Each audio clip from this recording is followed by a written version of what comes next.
G'day everybody, my name is Elliot Waters and you're listening to the Dysregulated podcast. As always, thank you for tuning in. Alright, so I had my second appointment with my new psychiatrist and I am back on a medication called Vyvanse. A lot of you guys will know Vyvanse.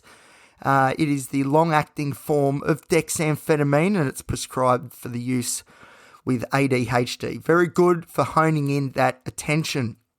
So it's a bit of a back to the future sort of thing for me because I've been on it before. I was on actually the highest dose, which is 70 milligrams at one point. But then I lost my psychiatrist and I lost that script. So now that I've got a psychiatrist again, the script has come back. Although to begin with, I'm starting off with 40 milligrams, see how it goes. Because there is a little bit, my psychiatrist is a little bit concerned about the whole bipolar thing and the potential for some sort of manic episode to manifest. But, you know, I've been on Vyvanse before, been on dexamphetamine before, Ritalin, I've tried them all.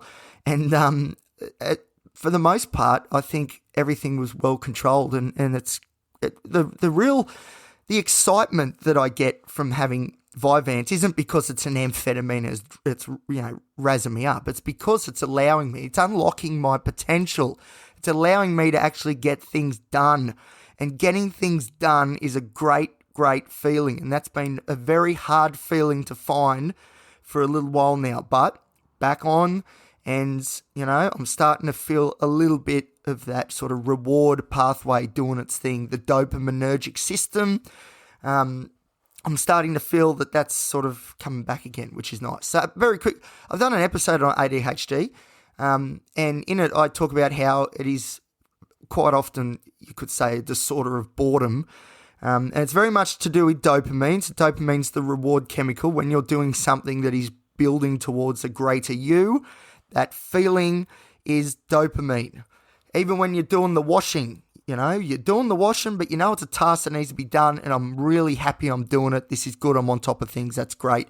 That is dopamine. But for people with ADHD, we don't get that satisfaction from those sorts of tasks, and it makes it very hard to attend to something and hone attention because it's the dopamine that sort of is the one that locks you into whatever task that you should be doing.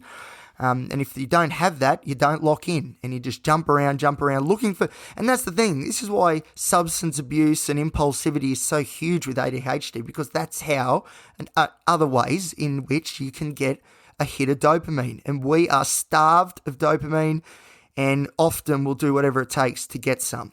Because dopamine, as I said, forget serotonin. Dopamine is the real feel-good chemical. And it is what allows people to focus on things and get things done.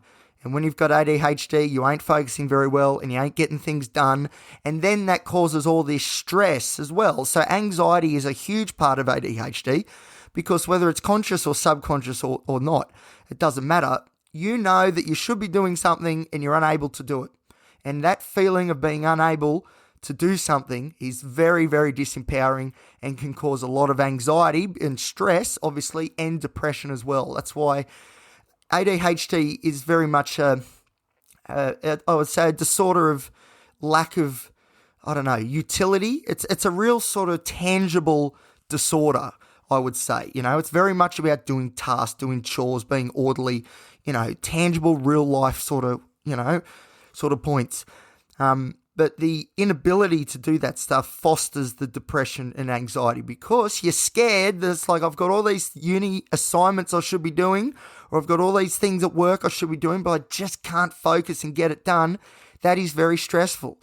And if that happens a lot over and over again, and there's this pattern of being unable to complete anything and everything's a mess, my room's a mess, my car's a mess, everything's a mess, my subconscious is a mess, that can be very depressing.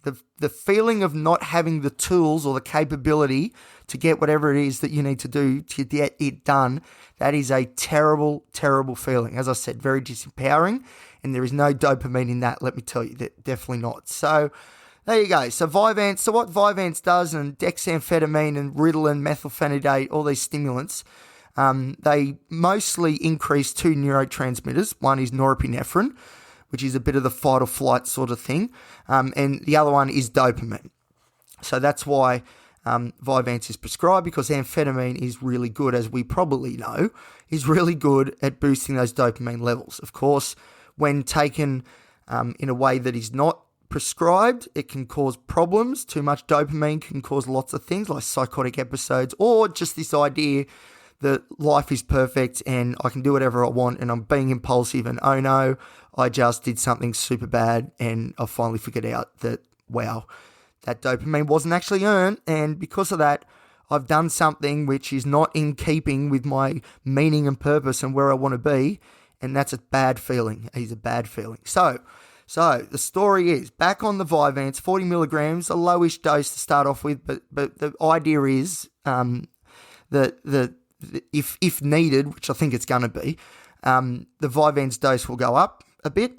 And then what you can also do, I'll go into this in more detail another time, I'll just try and be brief, but what you can do, so my problem with Vyvanse has always been it doesn't last long enough. It's the long-acting version, but I still only get 4 or 5 hours of, say, efficacy.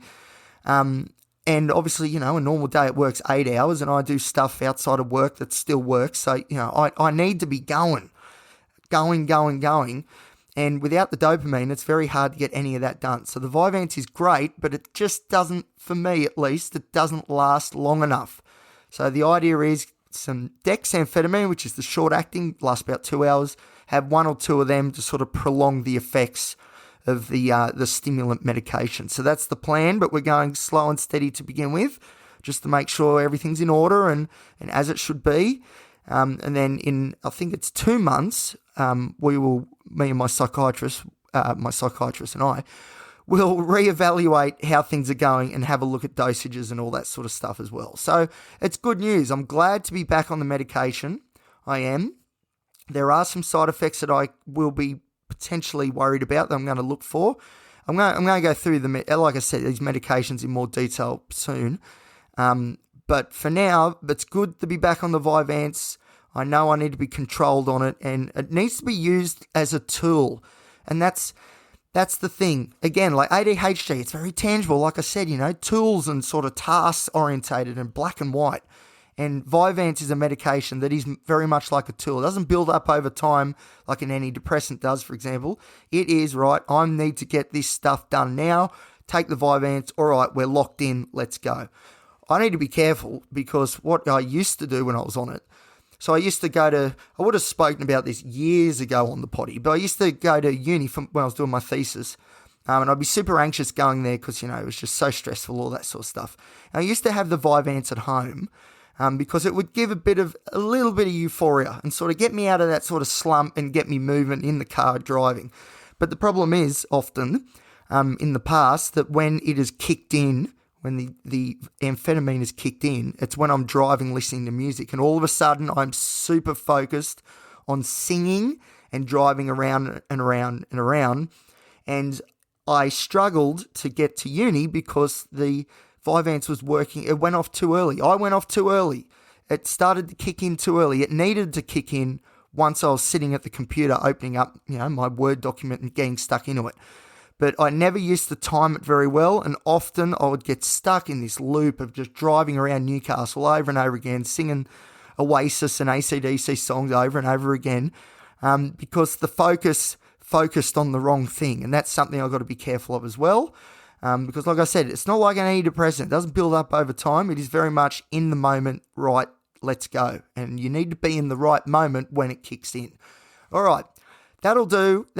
So good news all round. Back on the Vyvanse, which is a good thing, because this has been a big reason why I haven't sort of gone for a new job, and I've been, sort of not really applying myself to this idea of a new job and change of career, is because I've been very concerned that I don't have the capabilities to start a new job and succeed. And a big part of that reason is imposter syndrome thrown in, there's inner critic, there's all that sort of stuff. But there's also, again, the more tangible side, which is, can I sit in front of a computer, say, writing mental health papers for 10 hours a day? Do I have the ability to be able to do that? And without the medication, I'll be honest, I don't think I do. but with the medication, I do. And that's why it's very, very exciting. All right, that'll do for me. That's enough for now. Thank you for listening, everybody. I do appreciate it. And if you've got any questions about this sort of stuff, or you'd like me to cover particular points of ADHD, because it's really on my mind at the moment, that diagnosis. So if you want to hear more about ADHD, I have done an episode on it previously, which supposedly is half decent. So I haven't listened to it in a very long time, but I'm sure it's still relevant. But if there's any particular questions or queries around the disorder, feel free to throw them at me in my Instagram inbox, and I might turn them into an episode, and we'll see how we go. All right, thank you, everybody. Appreciate it. I'll talk to you later. Bye.